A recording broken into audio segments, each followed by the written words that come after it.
हाय पिलाने तुमको देवांश एजुकेशन स्वागत। आज आम पढ़ा ओडिया व्याकरण। ओडिया व्याकरण रे रेभिन्यू इन्स्पेक्टर आसीथिया पूर्व प्रश्नर आलोचना करिया। एबे एबे जो रेभिन्यू इन्स्पेक्टर एग्जाम चली सेगुड़िक जो प्रश्न अच्छी से विषय आलोचना आम आरंभ करिया। जोटा कि आमर आगू थी ऑल कॉम्पिटिटिव एग्जाम जमी OSS OSSC OPSC एक्सेट्रा सब एग्जाम रे काम आसो। तेणु आम आरंभ करिया। क्वेश्चन नंबर 1 केराणी गुंथी शैल धरिया।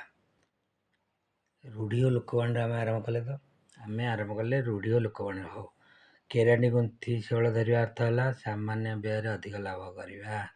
केराणी गुंथी शैल धरिया अर्थ है सामान्य व्यय अधिक लाभ करवा। तापर आम जा क्वेश्चन नंबर 2 को। क्वेश्चन नंबर 2 है कंबल बाल बाछा। ए रूढ़ीटर अर्थ कौन? कंबल बाल बाछा ए रूढ़ीटर अर्थ कौन? वृथा परिश्रम करिया। वृथा परिश्रम करिया है कंबल बाल बाछा। ओके आम क्वेश्चन नंबर 3 की जीवा।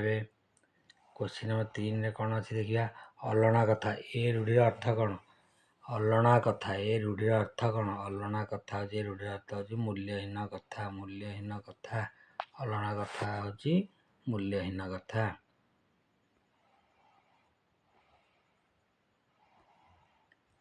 आम 4 नंबर पढ़ा रूढ़ी। आखि मारिया। आखि मारे रूढ़ीर अर्थ कौन? इशारा करिया। आखि मारे अर्थ है इशारा करिया। आखि देखा। आखि देखार अर्थ है डरेवा। आखि पकेया लोभ करिया। आखि पकेया कौन जिनस आखि पकेया माने लोभ करिया। आखि पाइबा। आखि पाइबा ये रेगुलर क्वेश्चन टा। आखि पाइबा माने पसंद करिया।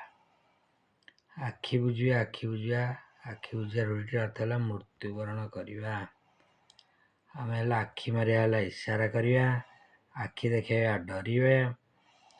आखि पकेया लोभ करिया। आखि पाइबा पसंद करिया। आखि बुझिया मृत्युवरण करिया। नेक्स्ट क्वेश्चन आम जा। आखि रखिया। आखि रखिया गोटे जिनस आखि रखिया माने लक्ष्य रखिया। आखि रखिया माने लक्ष्य रखिया। आखि खुशी हो। आखि खुशी हो माने विस्मित हो। आखि खुशी हो माने विस्मित हो। आखिरे धूली दवा माने कौशल ठकिया। आखिरे धूली दवा माने कौशल ठकिया। आखिरे धूली दवा माने कौशल ठकिया।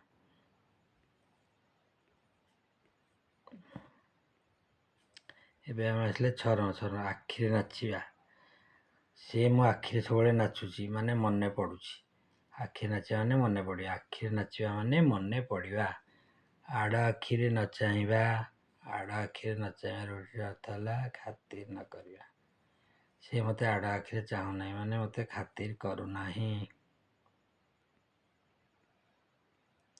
7 नंबर लोकवाणी आम पढ़िया। जेतिकी चूना को सेतिकी पिठा। जेतिकी चूना को सेतिकी पिठा माने आय आय देखी व्यय करिवा। जेतिकी चूना को सेतिकी पिठा आय देखी व्यय करिवा। आलू खोलु खोलु महादेव बाहरिया। आलू खोलु खोलु महादेव बाहरिया माने साधारण कथार विराट कांड हवा। साधारण कथार विराट कांड हवा। एइटा आलू खोलु खोलु महादेव बाहरिया। यार आउ गोटे अच्छी तार लोकवाणी झिमिटी खेल महाभारत हवा। झिमिटी खेल महाभारत हवा आलू खोलु खोलु महादेव बाहर अर्थ जहाँ साधारण कथार विराट कांड घटवा तापर आम आगू जा। उषुना धान गजा हवा। उषुना धान गजा हवा। उषुना धान गजा हवा माने असंभव संभव हवा। ए लोकवाणी अर्थ है असंभव संभव हवा। उषुना धान गजा हवा माने असंभव संभव हवा। औषध काटु करिया। औषध काटु कथार कहते औषध ये काटु कर। उद्यम औषध काटु करिया माने उद्यम फलप्रद हवा। से उद्यम करथिया कामटी फलप्रद होइछि। औषध काटु करिया माने उद्यम फलप्रद हेबा। नेक्स्ट 13 दिनिया जम। 13 दिनिया जम माने स्वल्प समय क्षमता पाइथिया लोक। 13 ଦିନିଆ ଜନ୍ମ ମାନେ ସ୍ୱଳ୍ପ ସମୟ କ୍ଷମତା। ସୁଅ ମୁହଁରେ ପତର ଅସହାୟ ଅବସ୍ଥା। ସୁଅ ମୁହଁରେ ପତର ମାନେ ଅସହାୟ ଅବସ୍ଥା, ଅତି କଷ୍ଟକର ଅବସ୍ଥା, ଅସହାୟ ଅବସ୍ଥା। ଡିହରେ ବିଲୁଆ ଡେଇଁବା। ଡିହରେ ବିଲୁଆ ଡେଇଁବା ଅର୍ଥ ହେଲା ବଂଶ ଲୋପ ପାଇବା। ଡିହରେ ବିଲୁଆ ଡେଇଁବା ଅର୍ଥ ହେଲା ବଂଶ ଲୋପ ପାଇବା।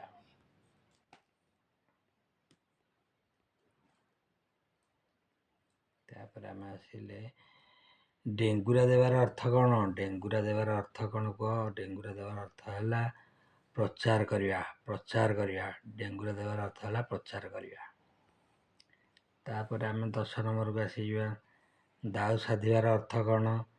ଦାଉ ସାଧିବାର ଅର୍ଥ ହେଲା ପ୍ରତିଶୋଧ ନେବା। ସେ ତାପରେ ଦାଉ ସାଧୁଛି ମାନେ ପ୍ରତିଶୋଧ ନେଉଛି। ଦାଉ ସାଧିବାର ଅର୍ଥ ହେଲା ପ୍ରତିଶୋଧ ନେବା।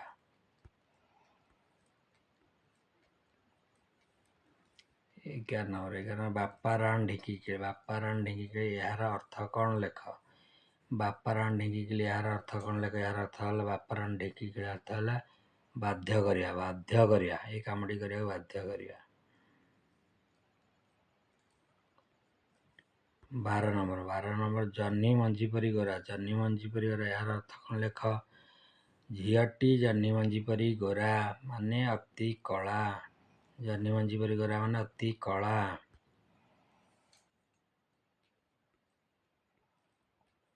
ତାପରେ ଆସିଲେ 13 ନମ୍ବର। 13 ନମ୍ବର କ'ଣ? ଓଡ଼ିଆ ବ୍ୟାକରଣରେ ସର୍ବନାମ କେତେ ପ୍ରକାରର? ଓଡ଼ିଆ ବ୍ୟାକରଣରେ ସର୍ବନାମ କେତେ ପ୍ରକାରର? ସମାନେ 7 ପ୍ରକାରର। 7 ପ୍ରକାରର। ଓଡ଼ିଆ ବ୍ୟାକରଣରେ ସର୍ବନାମ କେତେ ପ୍ରକାରର? 7 ପ୍ରକାରର।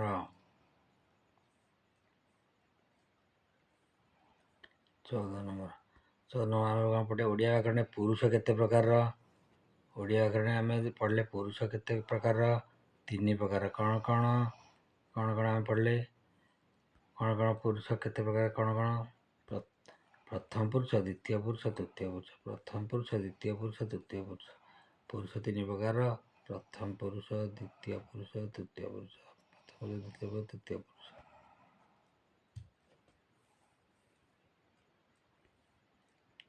ଓଡ଼ିଆ ବ୍ୟାକରଣରେ ବଚନ କେତେ ପ୍ରକାର? ତାପରେ ଓଡ଼ିଆ ବ୍ୟାକରଣରେ ବଚନ କେତେ ପ୍ରକାରର ଓ କ'ଣ କ'ଣ? ଆମେ ପଢ଼ିବା ଓଡ଼ିଆ ବ୍ୟାକରଣରେ ବଚନ କେତେ ପ୍ରକାରର ଓ କ'ଣ କ'ଣ? ଓଡ଼ିଆ ବ୍ୟାକରଣରେ ବଚନ ହେଉଛି 2 ପ୍ରକାରର। 2 ପ୍ରକାରର ବଚନ। କ'ଣ କ'ଣ? ଏକବଚନ ଆଉ ବହୁବଚନ। ଏକବଚନ ଆଉ ବହୁବଚନ। 16 ନମ୍ବରରେ କ'ଣ ପଢ଼ିବା ଚାଲ। 16 ଓଡ଼ିଆ ବ୍ୟାକରଣରେ ବର୍ଣ୍ଣ ସଂଖ୍ୟା କେତେ? ଓଡ଼ିଆ ବ୍ୟାକରଣ ଆକ୍ଚୁଆଲି ବର୍ଣ୍ଣ ସଂଖ୍ୟା 50, କିନ୍ତୁ ଆମେ ସାରସ୍ୱତ ବହିକୁ ଯେହେତୁ ପଢ଼ୁଛେ, ସାରସ୍ୱତ ବହିରେ ଦେଇଛି 49। ତେଣୁ ଆମେ 49ଟାକୁ ଫଲୋ କରିବା। 49ଟାକୁ ଫଲୋ କରିଦେବା। 49କୁ ଫଲୋ କରିବା। ସ୍ୱର ବର୍ଣ୍ଣ ସଂଖ୍ୟା ଯଦି 49 ହେଲା, ସ୍ୱର ବର୍ଣ୍ଣ ସଂଖ୍ୟା କେତେ? 11। ବ୍ୟଞ୍ଜନ ବର୍ଣ୍ଣ ସଂଖ୍ୟା 38। ଓଡ଼ିଆ ବର୍ଣ୍ଣରେ ବର୍ଣ୍ଣ ସଂଖ୍ୟା, ଓଡ଼ିଆ ବ୍ୟାକରଣରେ ବର୍ଣ୍ଣ ସଂଖ୍ୟା ହେଲା 49, 49। ସେଥିରୁ ସ୍ୱର ବର୍ଣ୍ଣ ସଂଖ୍ୟା 11, ବ୍ୟଞ୍ଜନ ବର୍ଣ୍ଣ ସଂଖ୍ୟା 38। ତାପରେ ଯଦି ସ୍ୱର ବର୍ଣ୍ଣ ସଂଖ୍ୟା 11, ଉଚ୍ଚାରଣ ଦୃଷ୍ଟିରୁ ସ୍ୱର ବର୍ଣ୍ଣ ସଂଖ୍ୟା କେତେ? 8। ଉଚ୍ଚାରଣ ଦୃଷ୍ଟିରୁ ସ୍ୱର ବର୍ଣ୍ଣ ସଂଖ୍ୟା କେତେ? 8। ସେମିତି ବ୍ୟଞ୍ଜନ ବର୍ଣ୍ଣ ସଂଖ୍ୟା ଯଦି 38, ବ୍ୟଞ୍ଜନ ବର୍ଣ୍ଣ ଉଚ୍ଚାରଣ ଦୃଷ୍ଟିରୁ କେତୋଟି? 32। ବ୍ୟଞ୍ଜନ ବର୍ଣ୍ଣ ଯଦି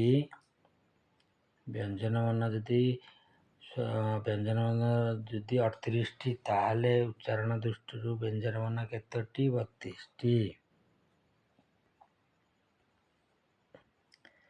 କିଛି ଦେଶଜ ଶବ୍ଦ ପଢ଼ିବା।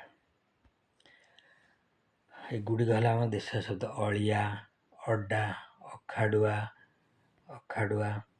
କୁଟା, କୋରଡ଼ା, ଖଡ଼ୁ, ଗିନା, ଗାଡ଼ିଆ, ଗୋଟମା, ଚିମୁଟା, ଚେର, ଝାଉଁ ଏଗୁଡ଼ାକ ହେଲା ଆମର ଦେଶଜ ଶବ୍ଦ।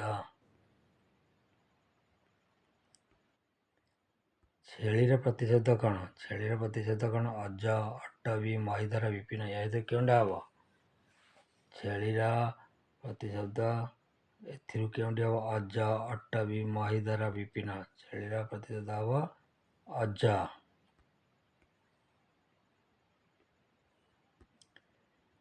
ସେମିତି ଚନ୍ଦ୍ରର ପ୍ରତିଶବ୍ଦ କ'ଣ? ଚନ୍ଦ୍ରର ପ୍ରତିଶବ୍ଦ କ'ଣ ହେବ? ୟା ଭିତରୁ ନିଶାକର, ରବି, ମାତଙ୍ଗ, ବିନାୟକ।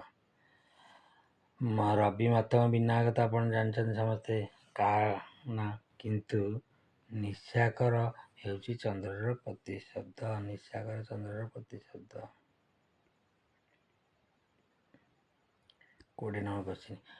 ତନୟା କାହାର ପ୍ରତିଶବ୍ଦ? ତନୟା କାହାର ପ୍ରତିଶବ୍ଦ? ଦେଖିଆ ପିଲାମାନେ କହିଲ। ତନୟା ପ୍ରତିଶବ୍ଦ ସୂତା। କୋଉ ସୂତା? ହର୍ଷଉକାର ସୂତାରେ। ହର୍ଷଉକାର ସୂତା ହେଉଛି ସୂତା।